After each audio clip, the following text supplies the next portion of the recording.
Hello, friends, and welcome back to M&M Hour with our dear friend, Miss Mandy Slutsker. Hi, Mandy. Hi. Thanks for having me. Of course. Thank you so much for being here. So Mandy and I are hot off of part 1 of our M&M podcast. We recorded Mandy's podcast first, Is This Real Life with Mandy Slutsker? We talked about Kern. We talked about, I love when people call her Kern. I think that's so funny. I love it when Giselle does it.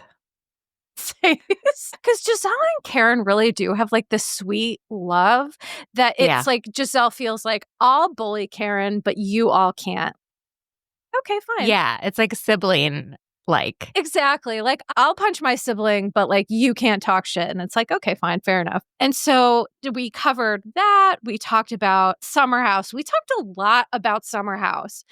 Some very hot takes about Jesse and West and the Bravo men in general. I don't know. Like, I feel like we just had such a fun time on your podcast today. I did too. I love talking Summer House. It's one of my absolute favorite shows. I think the people on it are so interesting and I relate to them more than probably any other show because they work. Because they have, right, their career is not just you know what like I mean? Like, filming. it's not just being on the show. And I don't know, they're like my age. It's like a bunch of 40-year-olds. Well, I feel like though Lexi is making me feel, and Paige, so old. Like Lexi, her youth just came and slapped us all in the face. And we're like, oh, damn, we are middle-aged, honey. I know. I think she was born in like the late 90s. Which like I think she may have been born the year of like the Monica Lewinsky scandal, which was actually the Bill Clinton scandal. I apologize. It's 100% the Bill Clinton scandal. I love that you. I will not blame Monica for that. Thank you. But yeah, I feel like Summer House felt so fun and youthful. And then like now Lindsay is pregnant and Paige is like trying to be a boss. And then here's Lexi just like full of youth. And we're all like, oh my God, we're elderly. But I agree. I think it's so fun. And for those of you who want us to cover Summer House, like don't worry, we will. Every time I'll give people a little peek behind M&M Hour. This is how Mandy and I work. We text each other and we're like, what do you want to cover? Like an hour or less before we record. Literally. I think today's was like 45 minutes before. And she's like, I'll take this, you take this. I'm like, we're perfect. Yes, let's do it. I mean, we just work so flawlessly together and it works out great because again, people could not love you and I anymore. So I just love that. Thanks y'all for listening. Hell yeah.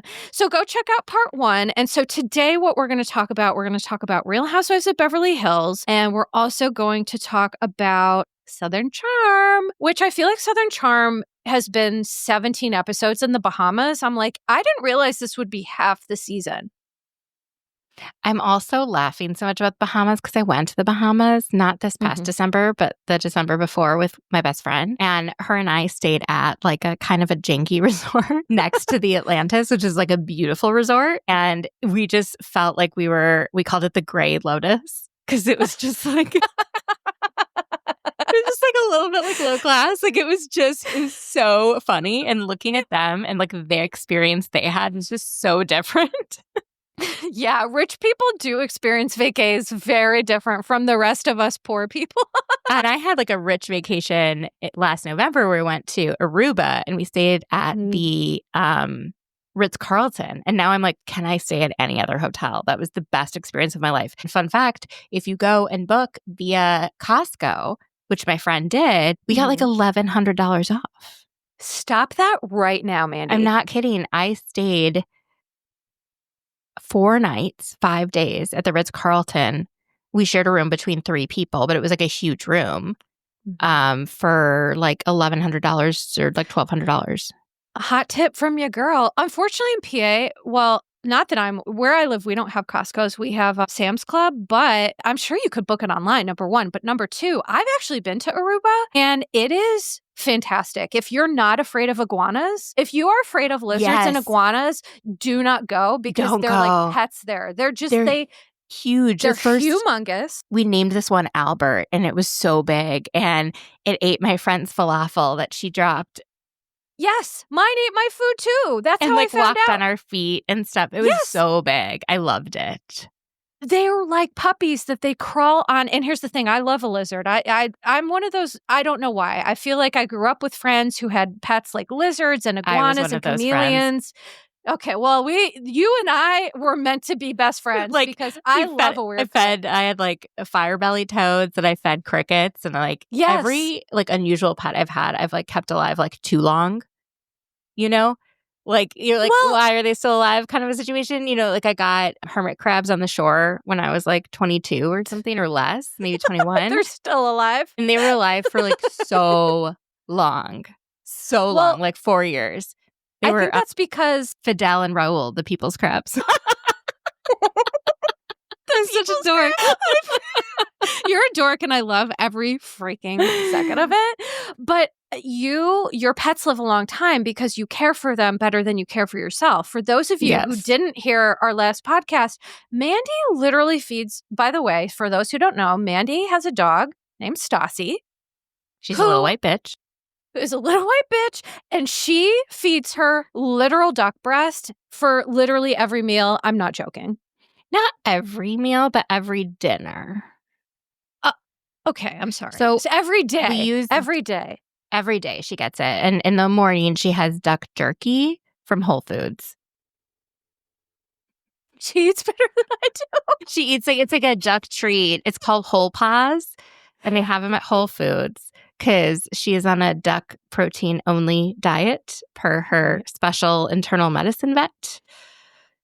Yeah. But do you understand this is why your pets live so long? Because you literally treat them like royalty, which it just makes me love you that much more. I mean, And it's just when I amazing. had weird pets, you know, like I had turtles for a while Mhm. that I like rescued. They were these like little mini, I thought they were mini, but they were just babies and they became like 12 feet long. And like they lived to the point where they were like hatching eggs, like, or not hatching. They were like laying eggs like in my living room. It was so bad.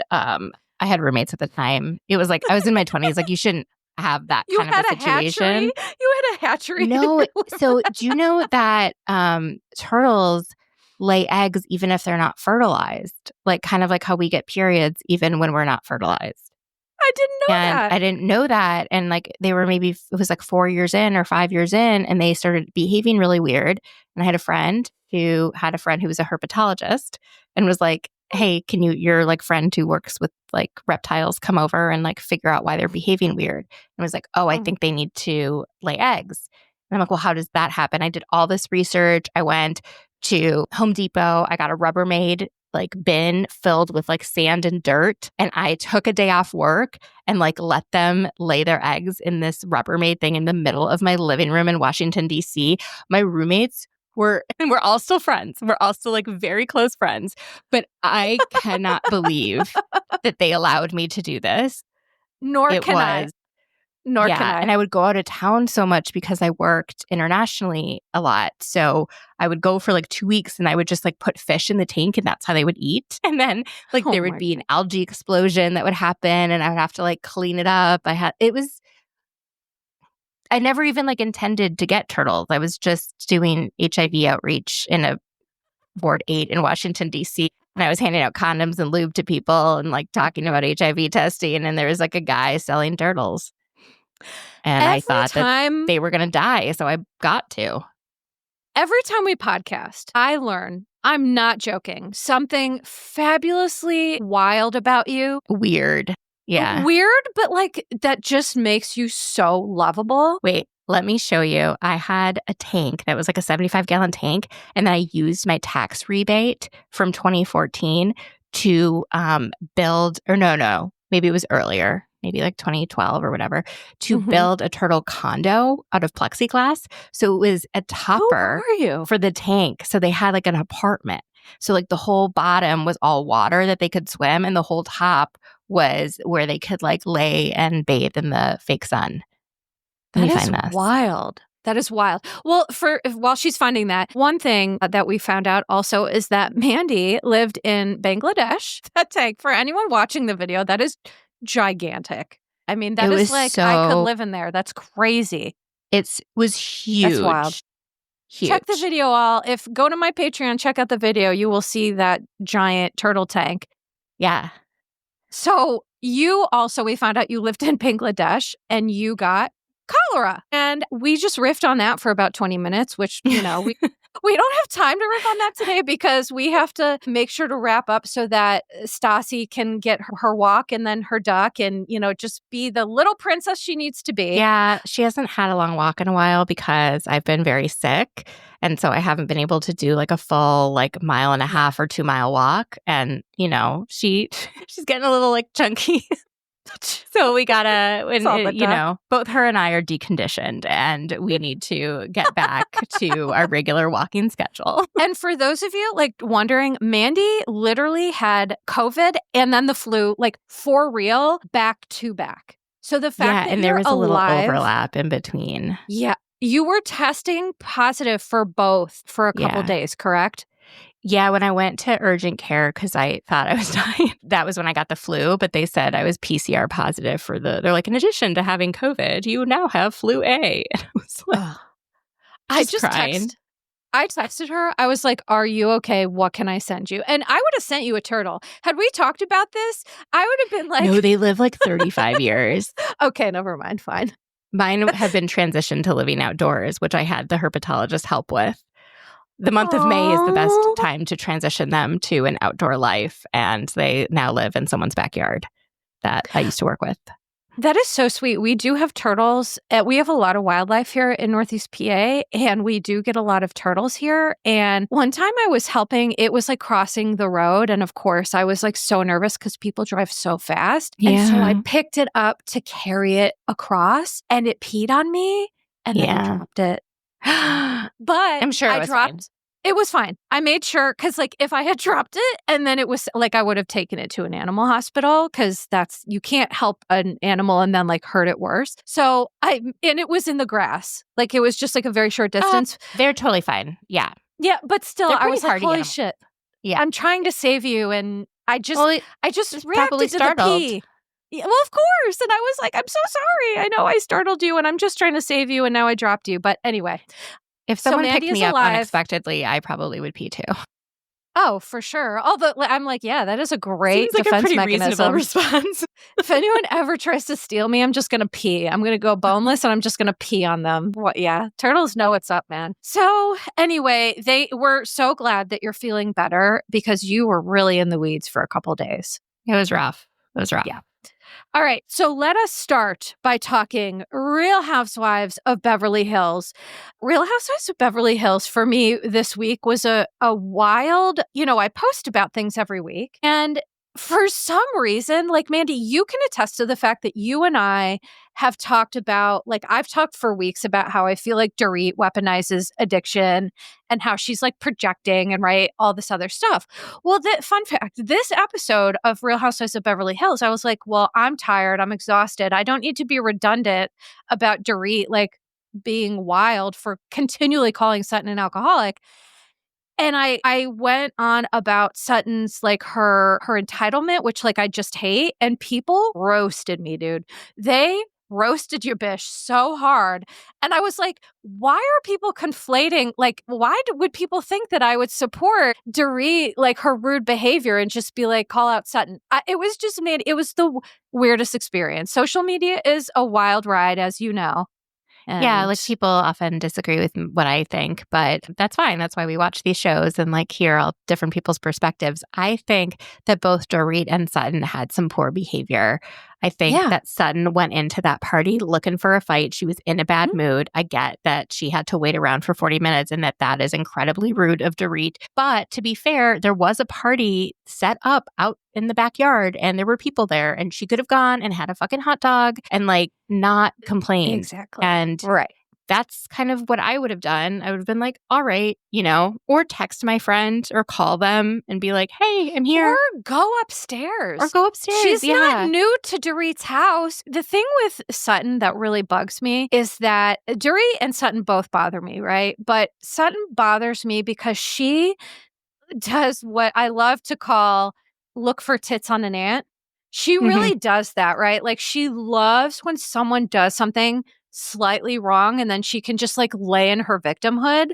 And I fully have so much compassion for her because of what we just watched, right? Like facing the ghosts of her past and seeing like how Reba, like her father had severe mental health and alcohol issues and then, ended his life. And she's left with this mother who's very emotionally stunted, I guess I would say, or emotionally disconnected. And so I understand how Sutton was created. I just have this thing in me where I feel like I came from a lot of scary stuff. And I love to lift people up and not make problems where they don't exist. And like, I know I've done a lot of work on myself. And my therapist always says, Melissa, not everybody's like you. And I understand that. But it personally bugs me, this entitlement of like, thinks her wallet's bigger. And therefore, like, she's just like looking to try to hurt Dorit. Which I understand, right? Because Dorit's calling her an alcoholic. So I understand. They're just like boxing verbally, though. And so. Yeah, I think both are wrong and both are right. Yeah, right. Like, I get why Sutton is upset. I do think that there is something there with alcohol in Sutton, which is why she's so triggered by Dorit's jokes. And I think Dorit knows that there's something off there. Mm-hmm. Sutton has said in interviews that she has put vodka, or she'll start drinking at 10 a.m.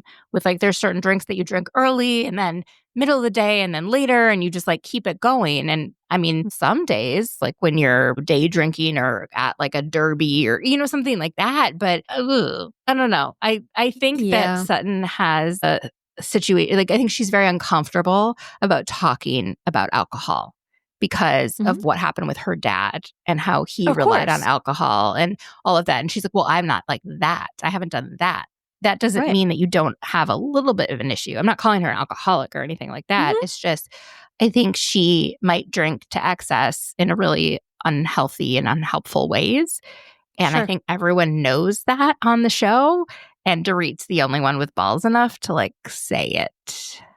Well, and I think that's my hot take. To your point, because that is a very hot take. To your point, though, I feel like there's truth to what Sutton and Dorit are saying, right? Like, we know Dorit and PK have had money troubles. Okay, we know that's true. And we also know that, Sutton has maybe some unhealthy relationships with alcohol, especially because, and I understand, when you grow up in the situation that she did and her father eventually ending his life, she's going to be very sensitive around her own utilization of alcohol. But the problem that I think is happening, and we talked about this on part 1 of your podcast, which is that for me in my clinical practice, there's a spectrum when it comes to addiction. On the far side is not drinking, and on the other side is addiction, full-blown addiction. And there's a threshold where if you cross it, that tends to be where disorder comes in. And the threshold for that is usually 2 questions. What is the reason for using that substance? What is the purpose of it? How are you using it? Number 1. And number 2, is this substance affecting your personal relationships, your work relationships, romantic relationships, your financial safety, your health? So you and I are not here to, that's not our job to say, well, Sutton is this or that. But what you're saying, which I agree with, is that Sutton's behavior around this, her energy around it, is more elevated than maybe what we would expect if there wasn't some kernels of truth or some deep stuff there, right? And I think that's kind of your point. Yeah, that's my point. I also think, and one of the main reasons I feel this way is in the after show, she said something like, when Dorit called PK an alcoholic, that was the meanest thing she'd ever seen on the show. And I was like, oh, yeah, that's interesting. That's the meanest thing you've ever heard? He calls himself an alcoholic. Yes, she said it in a very abrasive tone. And I understand why that would rub a lot of people the wrong way. But he's working in a program. He is sober. He says he's an alcoholic. And for her to think that being called an alcoholic is the worst thing tells me so much about how she views things. Because if you're an alcoholic in her mind, then you can't drink. And if you can't drink, then you can't participate socially in all of the various things, because in her mind, every single social event involves drinking. Everything.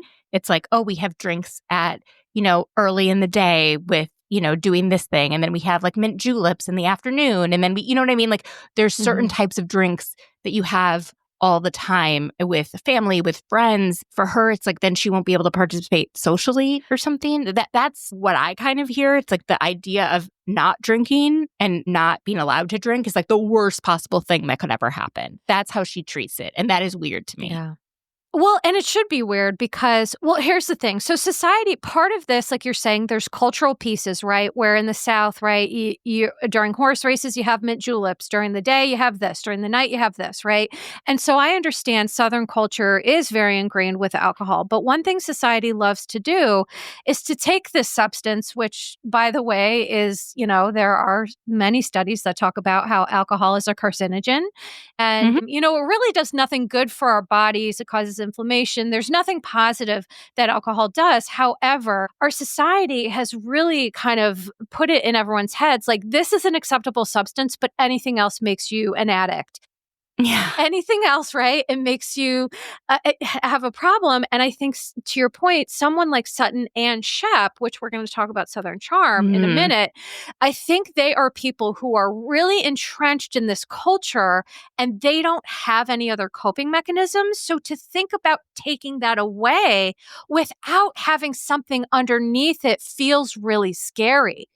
Because whether you're an addict or you're not, if you're using something unhealthily to cope and you take that away, that's going to be a real problem for you. You're going to spin out. And so we have to replace things with healthy coping skills to give ourselves that freedom, right? So that we're not chained to it. Yeah. But in this whole Dorit Sutton thing, I think Sutton was looking for a fight and Dorit was not. I disagree. July 4th thing. Once Sutton came with a little attitude about, I think the purse thing was super weird of Dorit to take her bag. So bizarre. That was so strange. It was not funny. No, and the look in her face was unhinged too. Dorit's look on her face was so wild. I think Dorit's socially awkward, and so is Sutton, actually. They both have difficulty with engaging socially, appropriately. And I think that's the whole situation between Dorit and Kyle is that she thought Kyle was her really good friend and Kyle's like, you're more of an acquaintance to me. And it's really sad that that's her experience. And I think she doesn't have many close friends. And so, and people misunderstand her a lot. Maybe it's her fault that they misunderstand her, but then it makes sense why her and Bose are so close because she found someone who just lets her be herself and doesn't judge her for every little thing. She's able to show love back to Bose, without feeling criticized. And I feel like she was criticized a lot in her marriage that we didn't always see. I'm just glad that she has someone. And with her cast, right? They criticize her a lot. You talk too much, you do this, you wear too many brands, there's always something wrong that she is doing. And it's just really nice to watch her and Bose because that feels like a very genuine friendship. It feels like a Garcelle-Sutton genuine friendship. But, it's interesting that Garcelle conveniently looks the other way when Sutton has bad behavior. Exactly. Because here's the thing that drives me wild about Garcelle. But listen, I think that's just part of being human is that Garcelle clearly hates Dorit. Clearly. She cannot stand Dorit. And in fairness, I kind of get it. There have been a lot of microaggressions and not so microaggressions, right? Dorit sometimes in talking a lot, she says there's some stuff that pops out that's ooh, that's not good. But I think that Garcelle is blinded by her own, Sorry. No, it's okay. I'm just closing her blinds. I just was so distracted. I'm so sorry. It's totally okay. I was starting to look a little weird. My brain, I was just I'm squirrel.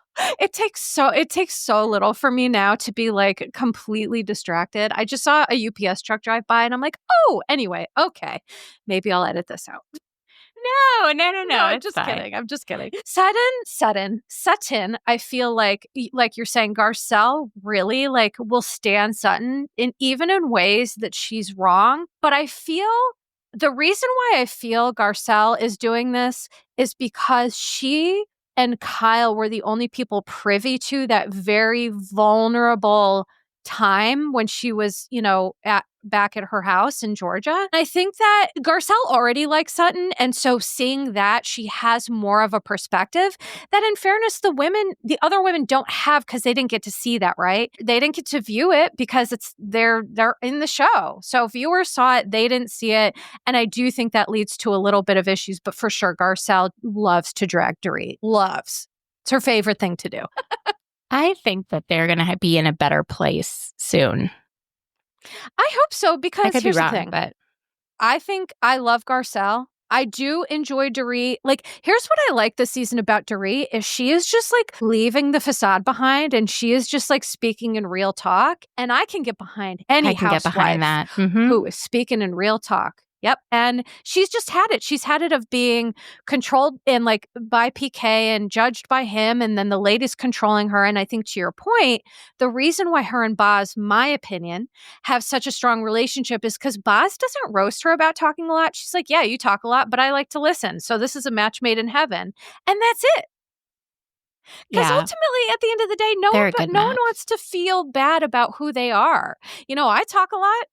We can talk a lot. I mean, I definitely feel that, you know, Dorit, everyone's gotten the short end of the stick at points. And so then what happens is you see like maybe Dorit got the short end of the stick in season 7 and now she's just like hammering Kyle. The way we got here, it took seasons to get here, right? And it'll take seasons to like repair if there is any such thing. So I have 2 hot takes to share about Beverly Hills. Please do. Okay, the first one is that the whole fertility thing was a load of shit. I love Bose, but that doctor is not, like, that's not what you do when you have fertility. You get a blood test and then you do a transvaginal ultrasound. It does matter, I think, to go into a clinic that is sterile. I think having someone come to your home is, I get having like a manicurist or other people come, but to bring an ultrasound, like I don't, and then to only show one side. I mean, maybe they cut it, right? And they're like, oh, here's 4 different follicles. And then they're like, go to the other side. And you wouldn't do that without the blood test where you get your AMH and FSH and all of that. And they're focusing so much on carrying the baby. But at 47, being able to get an egg, a viable egg, that you can then fertilize that then turns into an embryo is a huge challenge. And like that should be the focus. And then you can figure out whether or not you can try and implant it in you, in a surrogate, you know, any of that. But just like figuring out if you can get eggs is the main thing. I was just so confused by the whole thing as someone who's been like through fertility stuff. Sure. Yeah. So the whole thing, That's such a good point. I'm just like, this is weird.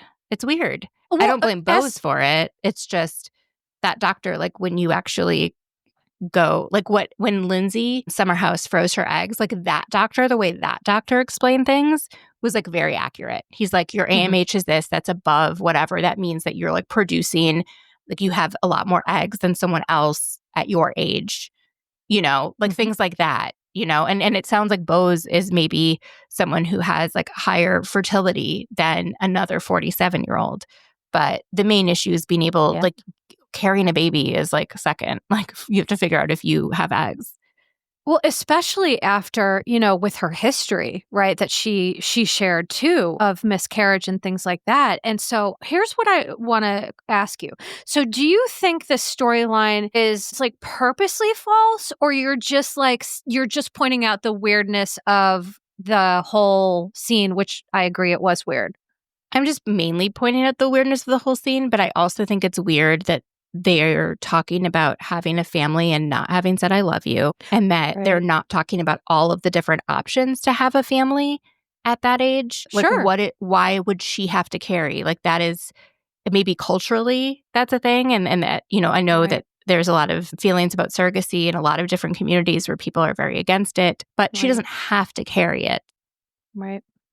You know, and you can use egg donor. There's so many options if it's really important for the two of you to have a child, right? There's so many, and to like not talk through all of those, and then also not be on a page where you're like, I love you, I want to spend the rest of my life with you.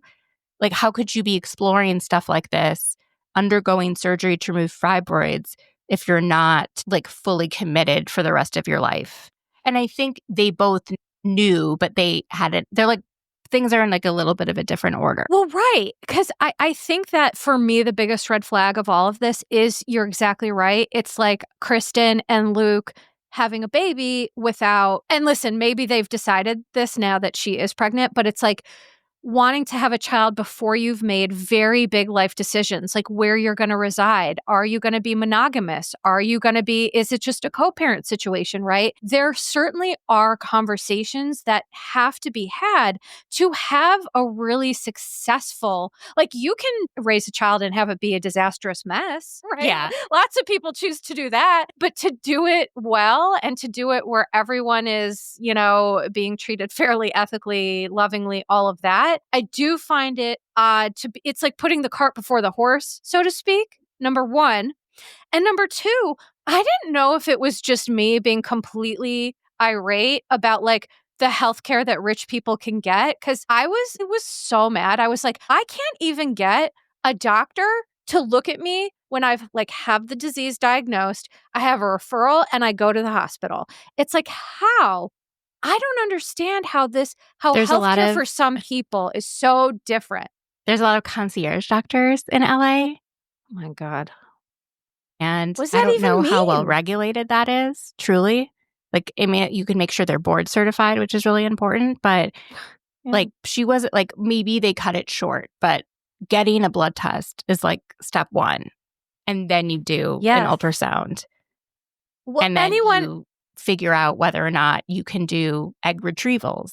Like, there's like a process to it. Right. I feel like they're focusing on like the physical carrying of it, which is I was just very confused by. My other hot take is I don't know if Kyle, I know she is mourning the loss of her marriage. I don't know how much she is mourning it because I believe that she's actually been with Morgan this whole time. The reason I think that, and I did not think that while watching the season until Teddy Mellencamp is getting out brain tumors and all of this other stuff. And when it was like push come to shove, who was in the room with Teddy before she was taken in for surgery? Kyle and Morgan. No, really? Yes. Wait, how did you find that out? Because they posted a video on Instagram of like Teddy posted like all the people that were there with her. Her husband, estranged husband, was there with her. I think her sister was there with her. Kyle was there with Morgan. And I feel like you wouldn't go to a friend who was like undergoing a very, very serious surgery like that unless it was your partner. Like a significant other. Yeah, that's the only reason. And I'm starting to think that, and I know that if people listen to Bitch Sesh, Deanna Chang had like a whole thing about how she thinks Kyle has been with Morgan the whole time and she just wants us to think that she's mourning the relationship with Mauricio. I think both can be true. I think she's upset that he didn't fight for her. I think she's upset that he said that he was worried about being on his own, but not worried about being away from her. And I could see how those things are very, very hurtful. And I also know that I think she's wrestling with like being married for so long and that being such an accomplishment. And what does it say about her to walk away from that? At the same time, I don't think she would show up to Teddy's like bedside with Morgan if it wasn't like something serious. I just feel that way. I think that's such a great point. And here's the thing. I did not know that because I've been trying to not be on social media a ton because it's just like crushing my soul. But I do want to, for a minute, just like say that I just send Teddy so much love because people have no idea how dangerous melanoma is and how common it is for it to spread and metastasize. The biggest organ is our skin, your skin on our body. And people fail to realize like how much of a pickle she really is in. And I just want to say pickle because I don't know any other word to call it. You can have brain tumors without it being cancer, but like it's scary and it's a lot. So I send her all the love and support. And I'm glad that she had Eddie there or Edwin, as she calls him, and she had support there because like you just really need that. But I agree. I hear what you're saying. And it's so fascinating because I do feel like Kyle said she's proud to have a successful long-term marriage because, quote, I didn't have a good role model growing up in that aspect. And so to your point, I did an episode about the Richard sisters, which, by the way, for those asking, I realized I did it with Amy on Patreon. And so I may re-record it or like update it because I did a whole deep dive on like there was like an unofficial book released about like House the of Richard Hilton. Yes, House of Hilton, exactly. And so from what I've read is that Kyle's mom, Big Kathy, that's what they called her, Big Kathy, had a lot of really tumultuous, unhealthy, very chaotic relationships, romantic relationships. And I think that Kyle and Kim and Kathy were exposed to a lot that explains a lot of behavior because and they're the type of family it's like, well, we love mom and so we don't want to disparage her, but it's one of those situations where they loved their mom so much, but unfortunately she just didn't give them what they needed because of like her own stuff. And so I just want to say that I did a little like deep dive into just like how mental load is just like the burden that women have to carry for people that they love. And societally speaking, like women are primarily responsible for all the emotional labor of managing household tasks, family responsibilities, emotional well-being. And so I think that like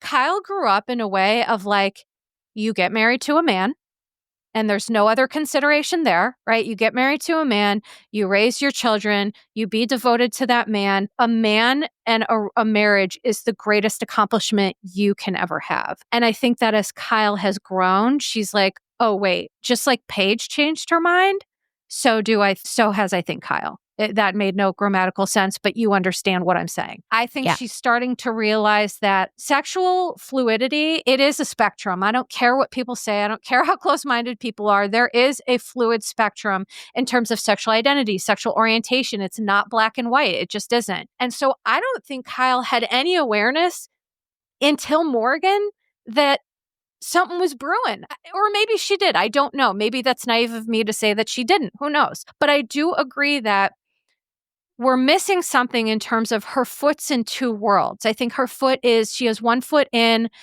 Mauricio is literally like her best friend. They grew up together and they do really love each other. And I also think she has one foot in like being an empty nester and exploring some sexual orientation and identity and like, how do I do these two things? And that's why we see some of her behavior being really odd because she's like on a tightrope, if that makes sense. Yeah. I don't know. That's just my take on it. So I think that point is really valid. And I think that the other thing I just want to say is that she meets with her therapist / life coach. And I had to write, I'm like, no, I don't know what this means. So before people ask me, I don't understand LA therapy. I don't get it. I'm just going to be the first one to say it. Typically, a therapist and life coach, there's different credentials. You're usually not both, at least on paper. So I don't know, Mandy, do you have any thoughts or insight into that? Maybe this person is both. Maybe they are a therapist and also went through whatever the steps are to become a life coach. I'm not sure. I don't know much about it, but I do feel like Kyle is more calculated in what she's going to show on camera. And so she was like, okay, last season, she's like, I'm going to show the disconnect between Mauricio and I. And then next season, I'll show myself mourning that relationship. Right. And then, do you know what I mean? And then the season after that, I'll show, like, I think it's a little more calculated than some other folks are. And I'm not saying she didn't have those feelings and doesn't have those feelings. I just don't think we're seeing the full picture. Okay. Well, listen, that makes sense. Do feel like we're seeing the full picture with Kyle because I think she doesn't know how to talk about her feelings and emotions. She's like incapable. For sure. Like, here's the thing. The one thing that Kim, Kathy, and Kyle all have in common is that, like, they never were taught how to process emotions. And from what I understand, a lot of Big Kathy's emotions were very big, loud, scary, aggressive. And so I think that they learned, so I talk about how humans, they tend to overcorrect. And so because they grew up that way, I think they overcorrected and were like, let's not talk about anything. And it's like, well, hold your horses. That's the way to just be a really unhappy person. And, I think that's why sometimes we see what we see. But thank you for some of that, your thoughts on that because, listen, I know people feel Kyle is really manipulative. Everyone can be manipulative, but I understand your point. I understand their points. And guess what? Her behaviors will tell the tale. Yeah, I could be totally wrong also about all of these things. Like, Sure. I could be wrong about Bose and like what maybe they're editing out, all this other stuff. I could be totally wrong about Kyle. Like maybe because her and Teddy are best friends, that Morgan and Teddy became really close friends, and that Morgan would naturally be someone by Teddy's bedside. Like I could be wrong about all of this. That's just like, hot takes, take it or leave it. Guess what? And that's what we're here to do, right? Blue. Because the one thing is that like people, I just had to like let people know we're here to entertain. We're not here to like give a state of affairs. We're not here. I'm not here to be like, I'm like, here's what I see, but that doesn't mean I'm right. I'm not so egomaniacal to think that I'm like, right. We don't know them. I don't like, what are you talking about? And even the Bravo Loves who I have DM'd with, like, trust me when I tell you, you don't know them because the DMs are so different that, I could go into that, but let's you don't know who's DMing you. Exactly. But let's go on to Southern Charm, baby. Yeah, and I can go till like 3:20. Okay. You're so sweet. Stassi can wait. So Bapadoo, the freaking Southern Charm, I did not realize half of the season would be in the Bahamas. And to be honest, I don't know why. I feel annoyed. Like I'm so tired of seeing the same scene with Shep and Sienna. Wait, or is it Sierra? Sienna, right? Sienna. Thank you. No, Sienna with an N. Okay. Like I'm tired of seeing the scene. Show shit or get off the pot. Show it to me or go away. Like how many episodes are we seeing before we have the scene? So I heard a rumor. So like there's like literally nothing to back this up other than I heard it. Okay. That the producer, maybe Jeremiah, that a lot of people were upset about with Vanderpump Rules and kind of made it seem like Sheena and Lala had to reconnect with Tom Sandoval or the show couldn't go on. That guy is a producer on Southern Charm this season.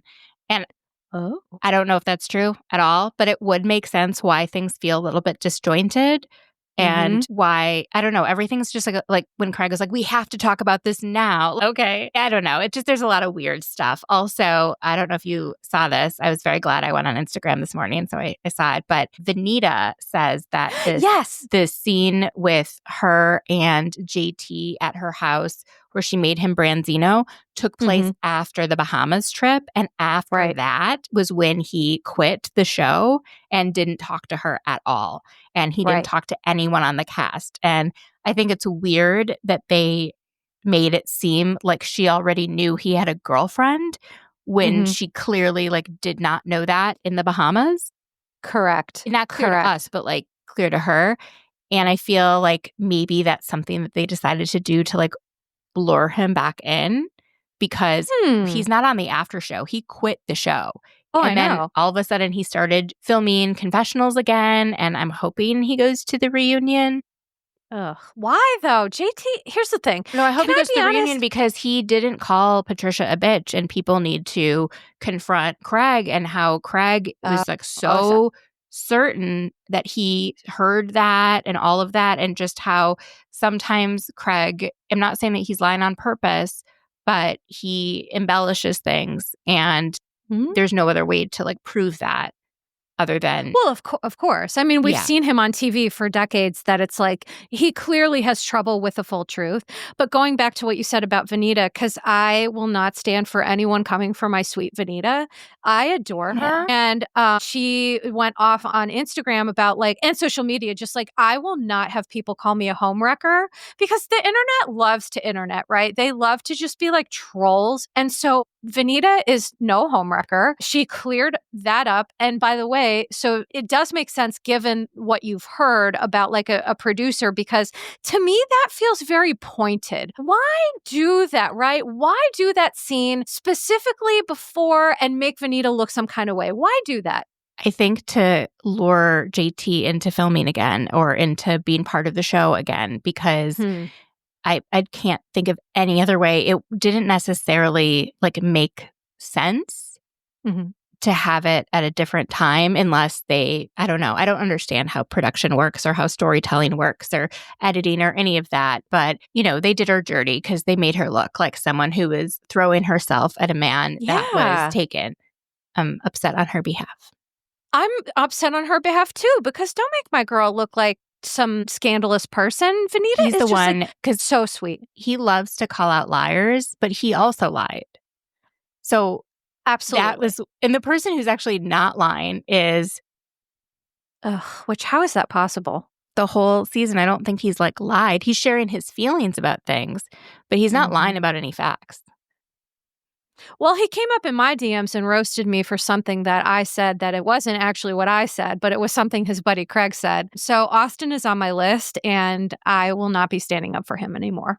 So that's just me. But I'm also being a bitter Betty right now, and I'm just irritated with the world. Oh, that's why I won't talk to that much. I didn't respond. He DM'd me, and I literally just left him on red. I did not respond. Well known enough or important enough for anyone to come in my DMs. Stop that. First of all, neither am I.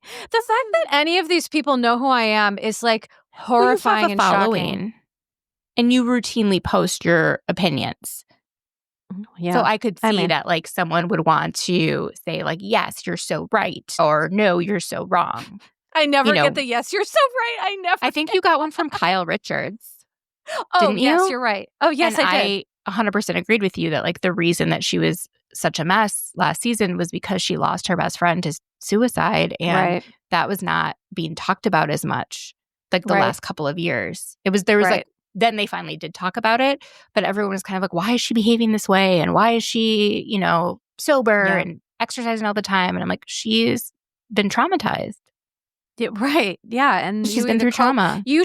We cope. We cope either positively or negatively. And I don't love those words, but there's healthy coping and then there's not healthy coping. And then people make their choices. Healthy coping mechanisms, when done too much, can become unhealthy. Absolutely. I did a paper in college about exercise addiction because it was a class about how even good things can be harmful, if you're overutilizing them. If you love oranges, but you eat 40 oranges a day, you're going to give yourself diabetes. So, that's not, well, maybe not diabetes, but either way, it's not going to be good for you. And so you won't have scurvy though. Definitely won't have scurvy, honey. So the point is that I think, everything in moderation, but for people, it's with having the title of a therapist is people either, if they agree with you, I'm the smartest person on earth. And if I don't agree, they don't agree with me, then I'm an unethical troll. And it's or I'm just someone who has an opinion and people disagree, but that's fine. But I just feel JT in this group, it's just fitting a square peg into a round hole. For me, which is a reminder that not all rooms are for us. I'm great, but not all rooms are for me. Not all situations are for me. And I do think that it speaks to when these shows recast or try to cast, and it's not an authentic friendship type of thing, you end up having the JTs of the world where it's I truly believe him coming to the Bahamas disrupted the flow of that trip energetically. It did. Yeah. And so that's why I'm I don't want you back because this doesn't make sense. But I agree it would be good to have him at the reunion so that Craig doesn't get off easily in terms of his half-truths that he's saying. Because at this point, we don't love JT, but he clearly did not call Miss Patricia a bitch. He clearly did not. Yeah. No. So also the one thing people did roast Venita about is she walking around the hotel barefoot, which I did have to say. I love a barefoot moment, but not in a public hotel. And was I was she just not wearing socks even? No socks, no shoes, no sandals, getting into the elevators. And I was girl, I'm telling you, I took a microbiology class in college and it ruined my life. And I will never. That was one of my favorite classes. Of course it was. You're such a sweet dork. And I love every second of it. Yeah, I hated it. So, I mean, it was cool. It was interesting, but it really did teach me about germs are everywhere. And that's barefoot because there's so many parasites that enter you through bare feet. So many. Not as many in North America, but yeah.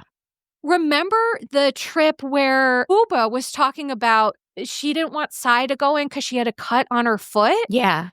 this is what we're talking about. There are people who understand microbes and how they can get in through your feet. And then there's people who just think we're being drama, but it's not drama. It's really not good. So Yeah. that's the only thing I'll say. Okay, so let's get to like the Shep and the Shep Sienna. of it all. Yes, no, I was thinking though too of like, I loved that moment where Madison, to me, it's clear that like Molly is so into Shep.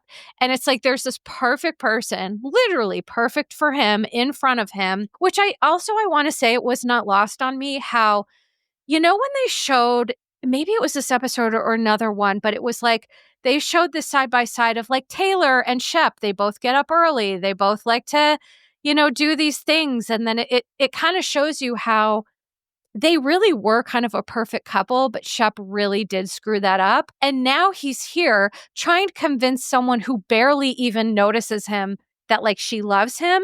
And Taylor is just watching this. And it does make me feel for Taylor in terms of like, it's gotta suck to watch your ex give someone who doesn't deserve it the love that you desperately wanted. Yeah.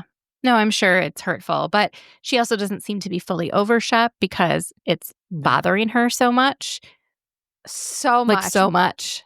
I also understand, though, like, how satisfying must that feel for her to, like, watch her ex get just, like, destroyed after he destroyed her heart. I do imagine that's pretty interesting, but I loved in a confessional, Madison joked. She said, hey, ding dong, you have Molly right here. And then she said, but we know he's an idiot, and so here we are. And I said, well, Madison, you're Madison for president. I love Molly. I love when she said she had a body for swimming because like she looks so strong and like she could just like do the butterfly, which like I don't even think I can do one stroke of. Same. And then who was it? Ryan was like, you have a body for everything. And I was like, that's damn right. Like she does. Mm-hmm. Like she should feel so good about herself. And I can't stand that people have commented on her body and weight gain and weight loss. She is incredible. I think she's so funny. I think she's kind. I think she has really unique interests. Like she's awesome. And I think like the Shep thing, like I knew she had like a crush on him. I don't know how much she actually liked him. I think people are like playing it up a little bit. I disagree. I see in her eyes that she like really, I think, but listen, I could be wrong too. And maybe that's production as well. But who knows? But let's go to Shep waking up in a chair by a pool at the ripe old age of 44 years old. I have a couple of things I wanted to point out here, and then I definitely want your thoughts, Mandy, is that number one, we cannot forget that the reunion ended with people literally basically having an intervention with Shep and him trying to say that he's going to do something about his drinking. And then remember how for months I've said, no, he's not. And people were like, you're so mean. And here we are. Because he would not be getting so he and Whitney, it shows them, by the way, Whitney has been slurring every episode. And I'm just like, you're a producer on this show and this is how you're showing up and this is how you're including yourself. And you think this is cute? They called it jet lag one episode. Yeah, jet lag. Oh, Whitney's tired. He's tired. And it's like, Miss Patricia has an elderly son who is a king baby to epic proportions. And we cannot forget that these people are now elderly, which I'm elderly too. I'm 44. This year, by the way, I'm going to be 40. Elderly. I'm joking. I know, I'm joking. I'm going to be 44 on 4/4. How exciting is that? You have the same birthday as Taria. Who? Taria from What Else Is Going On podcast. I do? She's also an April 4th birthday. Yeah. I'm going to have to message her. Podcast. Okay. Yeah. Oh my gosh. Okay. Yeah. I didn't know that. Well, I'm going to have to, we're birthday twins. I remember, unfortunately, because that is the day that MLK Jr. was shot. And it's in the song Pride. Yes. By U2. Yep. It's like April 4th, 9 a.m. Yeah. I'm not going to continue singing this. But that's how I remember the birthday. Oh my God, that's so funny. So going back to Shep, so they go, he and Whitney are so intoxicated. They go gambling, which let's not forget that Shep during BravoCon, he got kicked out of a casino for literally the same behavior. Okay. And so this is the same thing that's happening literally over and over and over. And so what Shep is doing, unfortunately, is instead of focusing on, well, first of all, what I want to say is that Craig, to me, is a good friend because he's like saying whatever this is, and he's like gesturing at Shep. This is not healthy. And Craig is really being a good friend, in my opinion, by speaking real truth to Shep. Because the one thing I will say is Shep has a persistent pattern of an unhealthy relationship with alcohol. And I think he diverts his attention away from healing. And we can't heal without understanding some ugly truths about ourselves, right? Humanity is just full of ugly truths about our stuff. And so what people do is they take a bridge over healing. They say, well, I'm just going to put the substance down, or I'm going to stop eating, or I'm going to stop shopping, and I'm going to bridge over healing. And then the behavior comes out sideways. And that's pretty much what I think is going on with Shep. So I would love to hear your thoughts, especially in terms of like, Austin says that Craig just doesn't have empathy. And I'm like, I see it totally different. I think Craig has a lot of empathy and is actually trying to be a good friend instead of being like Austin, who's making fun of him for Charlie Browning and laughing at him behind his back and not telling him stuff to his face. Yeah, So, I what do you think? that Craig is being a good friend. I do think sometimes his delivery is unnecessarily harsh. For sure. If that makes sense, like the tone, not what he's saying, but the tone feels kind of mean. But I do think it's coming from a good place. I also liked that he called Paige and was like, "Hey, Paige, talk to Shep about this. Like maybe you can get through to him," because he's realizing that no matter what he says, Shep is continuing to perpetuate this idea that Sienna likes him, and she's just acting strange, but she likes him, and he knows deep down she does, and that's also kind of toxic to tell a woman what they think and feel. Like, I really didn't like the text. It wasn't sweet. Yeah. I like when Molly read that and she's like, "Oh, if someone would have said that for like," and maybe, I don't know, like, if someone was like telling me, like, "I know deep down you feel this way and you're just ignoring it and you're da-da-da and, us against the world," I'd be like, red flags. No, block. And you are right. And Mandy, you are so spot on about that. In fact, because no, please go ahead. I think it's just like really actually kind of dangerous talk. And I don't know. It's like he doesn't even care what she actually feels. He's telling her how she feels, because how could she feel differently than he does? I feel so strongly about you. You must feel this way about me. And That's he's not exactly listening to correct. what she's saying. And I feel bad for her in a way that she's forced to have these uncomfortable conversations on camera where she's going to be villainized. And do I think that she maybe behaved it one way with him at one point and then completely switched it up? Yes. But like, that's not a crime, right? No, and it's a classic case of two things can be true, right? Yeah. Did Sienna lead him on? Like, the cast trip was there for, for fuck's sake. Like, yes, did she lead him on? Yes, but also Shep is the entitlement. I'm so glad you caught this, because one of the things that I caught that I knew I felt like was just a clinical thing to catch. So that moment where Shep is talking to Madison on the boat and he says, I wrote it in a quote, he says, "Who the fuck am I? I'm a wild son of a bitch," which was... I know, he called himself like Mr. Toad's Wild Ride, which was my favorite ride when I went to Magic Kingdom when I was a kid. Like, that was the one that I wanted to go on over and over again. Oh, well, which you would love concerned Shep my then, parents. honey. Yeah, as it should have. No, I'm just kidding. But so he says, "I'm sort of a disaster zone, and how am I a good idea for anybody?" And here's what's sad about this. This is a moment of self-flagellation cloaked as self-awareness. Shep isn't self-aware.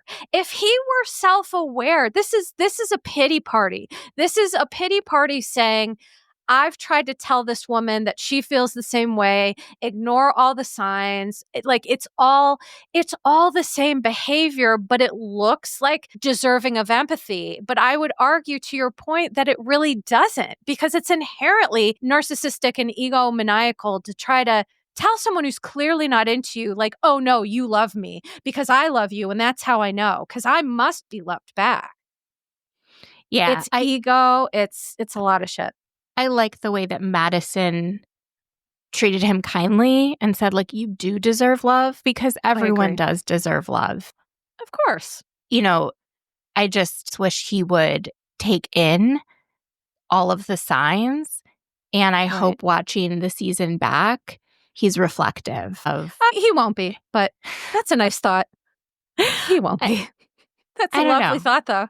We'll see. I mean, we'll see. I think he could. I have faith in Shep in a weird way. Like, I really feel like at some point things will fall into place, but he has to put effort in, and he needs to be more curious as to like why he gets in these kinds of situations. Now, this seems to be a situation that he has not ever been in, which is interesting. Which is why he's spinning. Because we've all been in this situation, just like much younger. Well, right. We've when all you're like been in middle dumped. school and you like are obsessed with a boy, literally obsessed, and they're like 12 years old, right? And you're just like, this is like the cutest person ever. I'm going to come up with a nickname for him, and like I'm going to talk about him with all my friends. We like talk once in the hallway, you know, like they don't know who I am, and I'm just obsessed. And then you kind of realize like, oh, they don't know me and they don't really like me, and you like figure it out, you know. But to go through that at 44 is that's wild. It's interesting to watch, because I know that like fanatical, obsessive behavior. I recognize it from like 7th and 8th grade. Of course, the look on Shep's face, for real, when he realized she wasn't coming, it was literally like an 8th grader who's just been totally dejected. So listen, we could talk about this for years. We got to go so Stassi can get her walk and her duck. But this has been such a blast, my dear friend. I cannot wait for a million more M&M hours to come. Please let everybody know where they can find part 1 and find you. Yeah, so you can find part 1 on my podcast, Is This Real Life with Mandy Slutsker, and you can find me on Instagram. You can just type in Mandy, spelled the right way with a Y, Mandy, and then Slut, because my last name is Slutsker, and it's easy to find me if you type in Mandy Slut. And it's fun to into say. Instagram or into Apple Podcasts. Right. Either way, it works. All right, my dear. Well, thank you so much for such a fun episode. I'm so glad you're feeling better, and I just cannot wait until next hour. Lord knows what'll be happening by then. So thank you. Love to everyone watching, listening, and as we always say, ta-ta for now. Bye. Ta-ta. Disclaimer. Posts are not intended to diagnose, treat, or provide medical advice. Your RHOBH therapist is for entertainment and informational purposes only.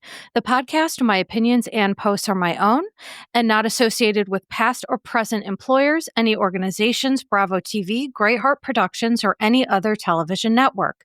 The information in YBT podcast and on its social media is provided for general informational purposes only and is not intended to diagnose or treat.